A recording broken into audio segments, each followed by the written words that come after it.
आज का जो वीडियो है वेरी वेरी इंफॉर्मेटिव होने वाला है। क्यों? क्योंकि आज अपन देखने वाले हैं कि होम्योपैथी में कंप्यूटर का या लैपटॉप का क्या यूज़ है। ठीक है, होम्योपैथी में कंप्यूटर की क्या इम्पोर्टेंस है, क्या हर होम्योपैथिक स्टूडेंट्स को कंप्यूटर आना चाहिए या नहीं आना चाहिए, और उस जो आपके पास कंप्यूटर है उसका आप यूज़ कैसे कर सकते हैं अपने लाइफ में बीएचएमएस के दौरान या बीएचएमएस के बाद। मैं आपको बता दूं कि जो कंप्यूटर है होम्योपैथी के लिए बहुत ही इम्पोर्टेंट रोल प्ले करता है आज के टाइम में। क्यों? क्योंकि जो कंप्यूटर है हमें बहुत सारी हेल्प प्रोवाइड करवाता है, बहुत अधिक सहायक होता है हमारे क्लिनिकल प्रैक्टिस में एंड ड्यूरिंग बीएचएमएस भी। यदि हम स्टूडेंट लाइफ की बात करें तो स्टूडेंट लाइफ में इसलिए आपको कंप्यूटर आना चाहिए क्योंकि आज के ज़माने में जो ड्यूरिंग स्टडी, चाहे फर्स्ट ईयर हो, चाहे सेकेंड ईयर हो, चाहे थर्ड ईयर हो, चाहे फाइनल ईयर हो, बहुत सारे आपको पीपीटी प्रेजेंटेशन बनाने होते हैं।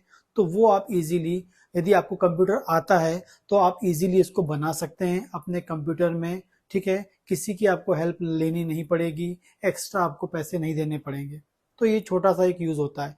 लेकिन जो सबसे इम्पॉर्टेंट जो यूज़ होता है वो होता है क्लिनिकल प्रैक्टिस में। क्लिनिकल प्रैक्टिस में कैसा होता है? पहला जो यूज़ होता है क्लिनिकल प्रैक्टिस में वो होता है केस टेकिंग। जो आपके पास पेशेंट आ रहा है उस केस के रिकॉर्ड को रखने के लिए।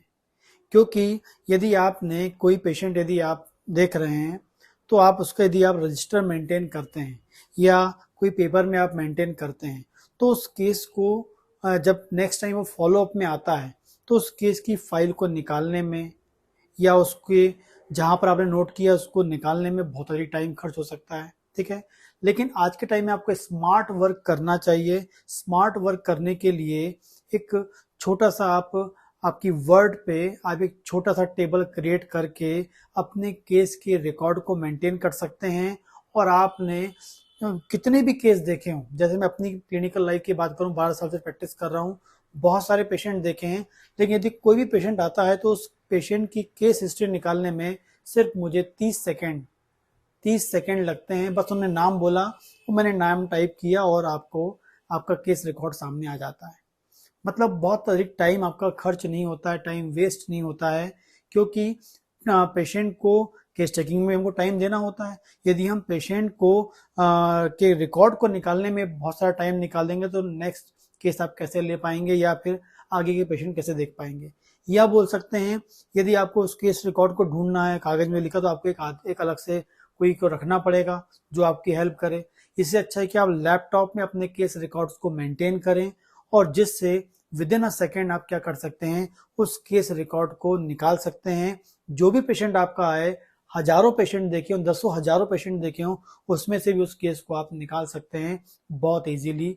ताकि तब निकाल पाएंगे जब आप उस पेशेंट के केस रिकॉर्ड को कंप्यूटर में रखेंगे। तो कंप्यूटर में केस रिकॉर्ड को रखने के लिए आपको लैपटॉप या कंप्यूटर आपको आना चाहिए। अब वो केस रिकॉर्ड को कैसे मेंटेन करते हैं, कौन सा टेबल हमें बनाना है, उसका एक अलग वीडियो मैं बना दूंगा। यदि आप चाहते हैं उसको सीखना तो मैं आपको इसको अलग बना दूंगा। बहुत सिंपल होता है। चाहो तो उसकी मैं आपको एक वर्ड फाइल जो मैंने अपने बना के रखी सिंपल सी, वो भी मैं आपको दे सकता हूँ। यदि आप चाहते हैं तो कमेंट करके बताएं तो मैं आपको वो प्रोवाइड करवा दूंगा। सेकेंड, आप जानते होंगे कि आज के ज़माने में होम्योपैथी के बहुत सारे सॉफ्टवेयर्स अवेलेबल हैं मार्केट में। ठीक है, उन सॉफ्टवेयर को चलाना है तो आप कंप्यूटर का यूज़ करना चाहिए आपको। बहुत सारे बच्चे क्या करते हैं, उसको मोबाइल में ले लेते हैं।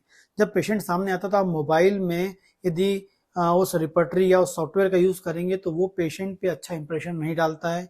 या पेशेंट को लग सकता है कि यार डॉक्टर साहब तो मोबाइल देख के दवा दे रहे हैं या मोबाइल में सर्च करके दवा दे रहे हैं। तो इससे अच्छा है कि आप एक प्रोफेशनली एक लैपटॉप या कंप्यूटर यूज़ करें और उस कंप्यूटर में सॉफ्टवेयर को इंस्टॉल करवाएं और उस सॉफ्टवेयर को इंस्टॉल कराने के बाद उसको यूज़ करें। तो यदि आपको सॉफ्टवेयर यूज़ करना है, इनिशियल स्टेज जब होती है, जब हम प्रैक्टिस में जाते हैं तो बहुत सारी मेडिसिन हमको याद नहीं होती हैं। ठीक है, ऐसे बहुत सारे सॉफ्टवेयर अवेलेबल है मार्केट में जो आपको इजीली रिपर्टराइज करके मेडिसिन सेलेक्ट करने में हेल्प करते हैं या क्विक रिपर्टराइज करके मेडिसिन सेलेक्ट करने में हेल्प करते हैं और आपके माइंड में मेडिसिन को याद दिलवाते हैं। क्योंकि बहुत सारी दवा होती है क्योंकि परफेक्ट टाइम में परफेक्ट केस चेकिंग करके प्रॉपर मेडिसिन हमको देनी होती है। वो तभी कर पाएंगे जब आप उस सॉफ्टवेयर का यूज करेंगे, और सॉफ्टवेयर का यूज करना तो आपको लैपटॉप प्रॉपरली आपको आना चाहिए। ठीक है, तो क्लिनिकल प्रैक्टिस में आपको केस रिकॉर्ड भी करना है और सॉफ्टवेयर को भी यूज करना है। यदि आप सॉफ्टवेयर ना भी यूज कर रहे हैं, लेकिन केस रिकॉर्ड के लिए तो होना चाहिए, क्योंकि स्मार्ट वर्क आपको करना होता है, बहुत अधिक जरूरी होता है और बहुत अधिक आपको हेल्पफुल होगा। तो इसलिए कंप्यूटर हर होम्योपैथ डॉक्टर को आना चाहिए, ताकि वो अपने केस रिकॉर्ड को मेंटेन कर सके, और यदि वो होम्योपैथिक सॉफ्टवेयर यूज करना चाहता है तो वो उसको यूज करके प्रॉपर केस टेकिंग करके प्रॉपर मेडिसिन सेलेक्ट करके उसको दे सके। इतने इंपॉर्टेंट काम करते हैं। इसके अलावा आपको बहुत सारी बुक्स होती हैं जो आपको फ्री में इंटरनेट पे आपको मिल सकती हैं। उन बुक्स को आप कलेक्ट करके उसकी स्टडी करने में, उसको रीड करने में आप लैपटॉप का यूज कर सकते हैं। ठीक है, बहुत सारी मटेरियल की जो बुक्स हैं उसको आप अपने लैपटॉप पे पीडीएफ में लेकर उसको रीड कर सकते हैं।